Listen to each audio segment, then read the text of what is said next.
So my name is Steve Luca, and this is a 2020 Shelby GT500. The reason why I chose to go with the GT500 platform, in all honesty, is because I already had the car, and I was building a GT350R at the time as a race car for SEC Unlimited time trials. And when we took this thing out for testing, it was just significantly faster than the car that we already had a lot of effort and stuff into, even in stock form. So it just got to the point where we looked at what we were already building and versus what we had here, and this is just the more capable car is the bottom line.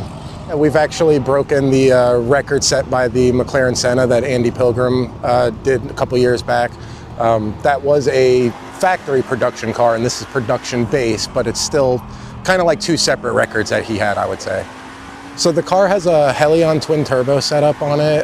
It's mostly just weight reduction and aero, really. So believe it or not, actually, this thing actually has a 100% stock engine in it. It just has the twin turbo setup on it, and it is controlled by Motec. But other than that, it's a 100% unopened GT500 Predator engine. The complete powertrain is stock. Engine, transmission, and rear end are all stock. So the reason why we took off the supercharger and went with the turbos is mainly to just move the weight around a little bit. The supercharger setup on the car was more than capable of making the power we needed to make. We just wanted to get the weight off of the top of the engine and move it down underneath the car and back a little bit. And then also with the turbos, we can control boost a little bit better than with the superchargers. So we can implement things like boost by gear and just different boost strat. It's really easy for us to switch, boost levels in between sessions and stuff like that. So the intake manifold we have on the car is actually just right off the GT350. So we just took the supercharger right off the top and put the GT350 intake manifold on. So pretty simple setup. This weekend it makes about 1,000 rear wheel horsepower. We've ran it up as high as about 1,100 horsepower. So the car is a very rowdy car to drive, obviously. It's a ton of fun, but yeah, you'd be surprised because it's actually very composed. So it handles very well. It's just, it's got a lot of power, so it's got to be managed, but it does have Motec traction control. It's not hard to drive this car fast. So for aerodynamics, we have a custom splitter that we built in-house, and then we use a AJ Hartman dual element rear wing. And then we also have a custom-built diffuser set up for it as well. So suspension, we run MCS three-way coilovers set up by Vorschlag, one of the competitors that was here this weekend racing. So we just have a three-way MCS coilover set up on it, and then we have SPL, all of SPL's control arms and stuff on the car.